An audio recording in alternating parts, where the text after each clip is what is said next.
ولا تحسبن الله غافلا عما يعمل الظالمون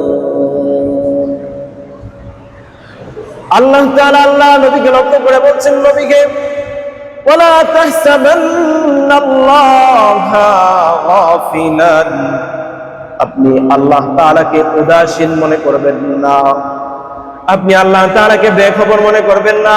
মা ইয়ামালুল যালিমুন, জালেম সম্প্রদায় যারা মুমিনদের উপর নিকৃষ্টতম নির্যাতনের স্টিমুলার গুলো চালিয়ে যাচ্ছে, আপনি মনে করবেন না আমি আল্লাহ পাক রব্বুল আলামিন তাদের সম্পর্কে বেখবর, আমি মুমিনদেরকে দেখছি না, আমি মুমিনদের খবর রাখছি না, এমনটা মনে করবেন না।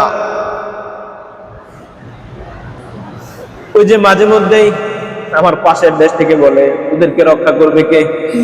রক্ষা করে না ফিলিস্তিনে।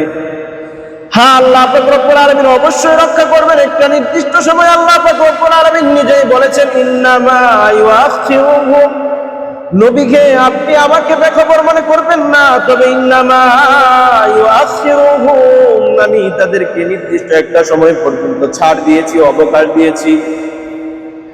লিয়াউমিন, এমন একটা দিনের জন্য আমি তাদেরকে ছেড়ে রেখেছি। তাশখাসু ফীহিল আবসার, যেদিন তার ব্যাপারে তারা কোনো কল্পনাই করে না, যেদিন তা তাদের সামনে উপস্থিত হলে তাশখাসু ফীহিল আবসার, তাদের চোখের স্থান থেকে উদ্গত হওয়ার উপক্রম হয়ে যাবে। সুবহানাল্লাহ, এটা আমাদের জন্য সুবহানাল্লাহ। আল্লাহ তাআলা বলছেন ওই দিন যখন তাদের সামনে উপস্থিত হয়ে যাবে, মুহতিঈনা মুকনিঈ রুউসিহিম, তারা তাদের মাথাগুলো উপর দিকে উত্তোলিত করে দৌড়াইতে থাকবে।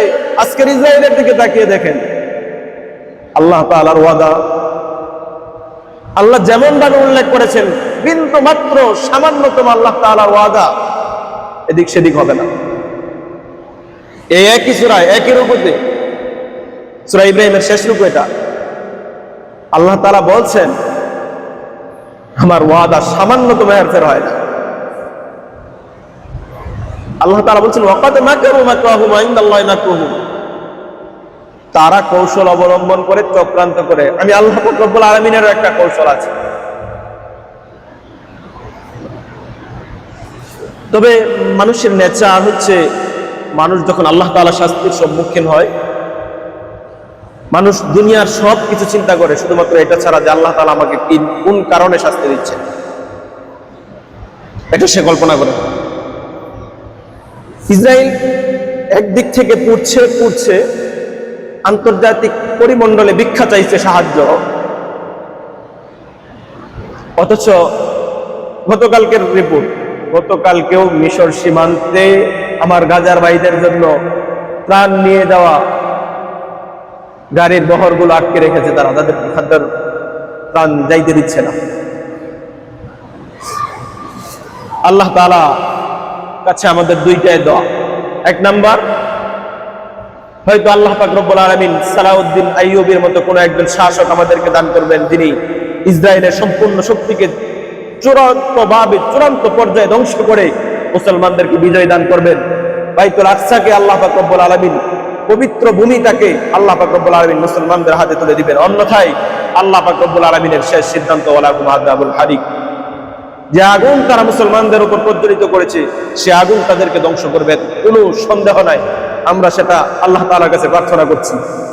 আল্লাহ তাআলা যদি আমাদেরকে এখন সালাউদ্দিন দিতে না চান, আল্লাহ তাআলা যেন তার ঘরের পবিত্রতা রক্ষায়, আল্লাহ তাআলা যেন তাকে ডাকা বান্দাদের পবিত্র জবানের রক্ষায় আল্লাহ তাআলা যেন এই আগুনের প্রজ্বলনকে বিস্তারিত করে দেন। সকলে বলি আমিন।